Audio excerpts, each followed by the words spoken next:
The silence in that bar said everything before a single word was spoken. It was the kind of quiet that happens after something wrong, not the peaceful kind, not the kind that comes after a long day finally ends. The kind that falls when a room full of people realizes they've just watched something they can't take back. When 40-something adults freeze mid-sentence, mid-sip, mid-law, and none of them quite knows what to do with their hands. That was the moment Lindell figured out exactly who she was dealing with. But we need to go back a few hours. Back to before the silence. Back to when the night still felt ordinary. Fort Devens had a bar called Hatcher's that nobody who didn't already know about it would ever find. It sat at the end of a 2-lane road with no signage, just a gravel lot, and a hand-painted door, the color of old blood. The kind of place where the pool table leaned slightly left and the jukebox only accepted exact change. Where retired NCOs drank alone at the far end of the counter and didn't want to be talked to, and where active duty personnel came to decompress without being observed by anyone who outranked them. Lindell had been coming here for 3 years. The bartender, a former Army Ranger named Schultz, knew her order before she sat down. Bourbon, 2 fingers, no ice, a glass of water she usually didn't touch.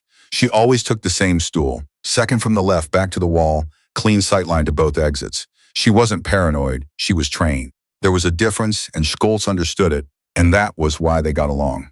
She was 31 years old. She had a face that didn't invite questions, not because it was hard or cold, but because it was still. Watchful in a way that people sometimes confused with aloofness or arrogance when they didn't know her, and recognized as something else entirely when they did. She had short dark hair she kept military neat even off duty. A small scar below her left ear from an IED outside Kandahar that she'd never talked about with anyone who wasn't there. And the kind of physical economy that comes from years of training the body to do exactly what it's told and nothing else. Her name, the full one on her service record, was Corporal Lindell Oakes. But nobody at Hatcher's called her Corporal. Nobody anywhere she didn't want them to. She'd been back stateside for 6 weeks after an 18-month deployment cycle she wasn't cleared to discuss in full. She was on administrative leave pending a routine medical evaluation. Hearing in her left ear, a complication from that same IED, the one she'd survived by luck and decision-making that her commanding officer later described in a formal commendation she'd never read aloud as extraordinary under conditions that would have ended the careers of most operators twice her age. She hadn't told anyone about the commendation. She hadn't told anyone much of anything. She was sitting at her usual stool with her usual drink when Colonel Farragut walked in. She recognized the rank before she recognized the man. The uniform did that. The eagles on the shoulders, the arrangement of ribbons on the chest, the way the fabric was pressed to a standard that required effort most people wouldn't think to apply. Colonel Farragut was 53, thick through the chest and jaw, with the particular bearing of someone who had spent 2 decades being the most important person in every room he entered, and had stopped questioning whether that was still true. He came in with 2 other officers, both captains by their insignia, both younger, both watching him with the calibrated deference of men who understood where their careers lived. One of them, Pellerin, had the slightly pained expression of someone who'd been trying to manage a situation all evening and hadn't fully succeeded. They took a table near the back. Schultz went over. Drinks were ordered. The ordinary rhythms of the bar resumed. Lindell didn't look at them directly. She didn't need to. She had the kind of peripheral attention that most people develop only in certain specific circumstances. The kind that registers movement, posture, volume, and intention without requiring focal focus. She noted that Farragut was loud. Not the loud of celebration or pleasure, but the loud of performance. A man making sure the room knew he was present, that his opinions were audible, that his humor was received. She went back to her drink. 20 minutes passed. The jukebox played something from the 90s. Schultz refilled her water without asking. 2 of the retired NCOs at the far end left without a word. Standard Tuesday? The problem starts small, the way these things do. One of the captains, Pellerin, she'd later learn, came to the bar to order another round. He stood next to her, not invasively, just proximately. He waited for Schultz, who was at the other end. And in that waiting, he looked at her, the way people do when they're sharing a small space and aren't quite sure of the social protocol. "Didn't mean to crowd you," he said. "You didn't," she said. That was all. He got his drinks. He went back. But Farragut had been watching. She understood that later, that he'd seen the exchange and applied a meaning to it that had more to do with his own assumptions than anything that had actually occurred. What he saw, apparently, was a woman at a bar who'd just spoken to one of his captains. What he decided, apparently, was that this required his involvement. He came over. He was the kind of man who stood differently when he thought he was being charming. A loosening through the shoulders, a slight broadening of the posture. Like opening a door and expecting someone to walk through it. "Friend of Pellerin's?" he said. "No," she said. "Just passing through? Just drinking," she said. He smiled like that was cute. Like her brevity was a puzzle he'd enjoy solving. He introduced himself not with his rank, she noted, but with his first name, which was Gerald. He said it like the name itself was worth knowing. Gerald Farragut. The full weight of him offered. She said her name was Oakes. "Just Oakes? That's enough." He was quiet for a moment, recalibrating. Most women, she understood, would have softened that, would have laughed slightly, offered something additional, made the interaction easier for him. She hadn't done any of that, and he wasn't sure what to do with it. "Not very friendly," he observed. "I'm not here to be friendly," she said. She meant it without cruelty. It was simply true. She was here to sit and drink and not be anyone in particular for a few hours. She did that twice a week. It was the closest thing she had to a recovery practice. Farragut heard it as a challenge. Later, she would think about that moment, the precise point at which a man with choices made the wrong one. He could have nodded, gone back to his table, concluded that not every woman in a bar was available for conversation, and nothing further would have happened. She would have finished her drink. Scholz would have refilled her water. The jukebox would have played another song from 1997. The evening would have remained ordinary. He didn't go back to his table. "You know who I am?" he said. The looseness in his posture had changed, tightened slightly around the shoulders. "I saw the Eagles," she said. "Then you know I don't usually have to introduce myself twice." "I didn't ask you to introduce yourself once." Pellerin, back at the table, had gone very still. The other captain was examining the surface of his drink with intense focus. They'd seen this before, she guessed. They'd seen the moment when Gerald Farragut decided a situation needed correcting, and what that looked like in the 10 seconds before it happened. "I'm going to be honest with you," Farragut said. He stepped slightly closer. Not threatening, not technically, but occupying more of her space than she'd offered. "You've got a real attitude problem. You're welcome to sit somewhere else," she said. "I'm trying to have a conversation with you. I noticed."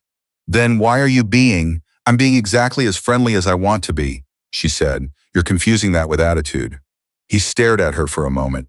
In her peripheral vision, she could see Scholz at the far end of the bar, watching with the careful readiness of someone who'd managed enough situations to know when one was approaching a threshold. "You're a civilian?" Farragut said. She didn't answer. "I'm asking because you're sitting in a bar that's predominantly used by—" "I know what it's used for," she said.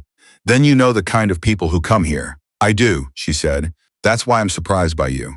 The room was not exactly listening, but it was not exactly not listening either. The bar had that quality, the low ambient awareness of a space where people are technically minding their own business, but calibrated to register disruption. Farragut's jaw tightened. She could see the decision forming. She'd watched enough people make it to recognize the arc of it. The moment when a man accustomed to authority concludes that what he's facing is not a question of manners or social grace, but a question of control. That what's happening here is a test, that what he does next will determine something about him that he's not willing to leave open. "Let me tell you something," he said, quiet now in a different way than before. "I don't know what your problem is, but you're going to want to fix it, or," she said. He hit her. It wasn't a punch. That was the thing she'd later think about, the technical precision of what it was and what it wasn't. An open-handed strike, the back of his hand across her left cheek, snapping her head to the right, not designed to injure, designed to instruct. The way a man who has never considered the full consequences of his physical authority sometimes uses it to conclude a conversation he's not winning. The bar went silent. Lindell felt the impact. She felt the bloom of heat across her cheek, the brief visual disruption that comes from sudden physical shock. She assessed, in the automatic way she'd been trained to assess, whether anything structural had been damaged. Nothing had. She was fine. Physically, she was completely fine. She turned her head back slowly. She looked at him. And the thing that Farragut had not expected, the thing that Pellerin from the table later said, was the moment he understood they were in a very different situation than he'd thought. was that her expression hadn't changed. Not shock, not tears, not the collapse of composure that Farragut, on some level, had been reaching for. Nothing. She looked at him the way someone looks at a problem they've already solved. Patient, unhurried, slightly tired. "All right," she said quietly. "We can do it that way." What happened next took 11 seconds. This was established afterward from the security footage Schultz had been careful to ensure was running and clearly timestamped. 11 seconds from the moment Farragut reached for her arm, perhaps to reinforce his point, perhaps because he hadn't fully registered yet that the situation had changed, to the moment he was face down on the floor of Hatcher's bar with his right arm levered behind his back at a precise angle that made it physiologically inadvisable to move. She didn't injure him. That was important. She had taken hold of his wrist before his hand reached her, redirected his momentum with a rotation through her hip and shoulder that translated his forward energy into a downward one, and placed him on the ground with a controlled efficiency that suggested she'd done this not as an improvisation, but as a repetition, something practiced, something reflexive. Pellerin stood up. "Don't," she said, not loudly, not aggressively. A word with a period after it. Pellerin sat back down. Farragut on the floor was breathing hard through his nose. His face had gone red. He was not, as far as Schultz could determine from the far end of the bar, in serious pain. He was in the particular discomfort of a man who has been placed precisely where he didn't intend to be by someone he didn't see coming in front of witnesses. "Now," Oakes said. Same voice, same register. Like she was resuming a meeting that had been briefly interrupted. "We can stay here until your people help you up, or you can tell me what you'd like to do next." A long pause. "Get up," Farragut managed. I'll let you up when I know we're done," she said. "Are we done, Colonel?" She used his rank intentionally. First time she'd acknowledged it. The word landed in the room differently than she'd said the rest, with a weight that indicated she'd known exactly who she was talking to from the moment he walked in and had made choices with that information. "We're done," he said. She released his arm, stepped back, picked up her glass from the bar, and took a sip of her drink, and the steadiness of her hand, Schultz said later, was remarkable.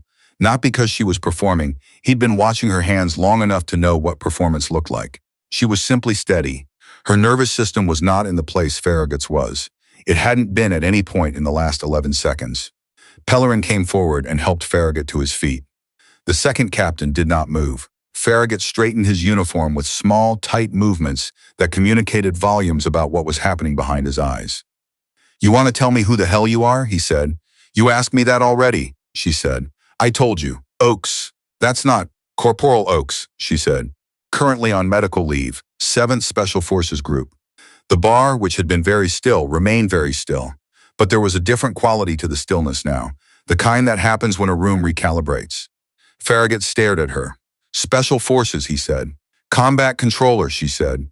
"But I rotated through SFQC 2 years ago, did some cross-training with the SEAL teams out of Dam Neck after that. The arm control you just experienced is from a different curriculum entirely, but the principle is the same." Pellerin had his eyes on the floor. Something in his posture said he was trying very hard to be somewhere else. "You're telling me," Farragut said, slowly, like each word required individual assembly, "that you are a Special Forces combat controller." "You didn't ask," she said. "You told. There's a difference." She left 20 minutes later, after giving Schultz a brief account of the incident for his records, and declining the offer of a second drink. She drove home in the same reliable quiet she brought to most things, parked in the lot of the temporary housing unit where she'd been staying since she got back, sat for a moment with her hands in her lap. Her cheek was sore. She pressed the back of her hand against it in the dark and thought about the trajectory of the last 3 hours. The way a night could mean nothing and then mean something. The way a man could look at a person and see only the surface of them, what they were wearing, what they ordered to drink, how they held their body, and decide, on the basis of that surface, that he understood everything he needed to know. She'd met that man 100 times.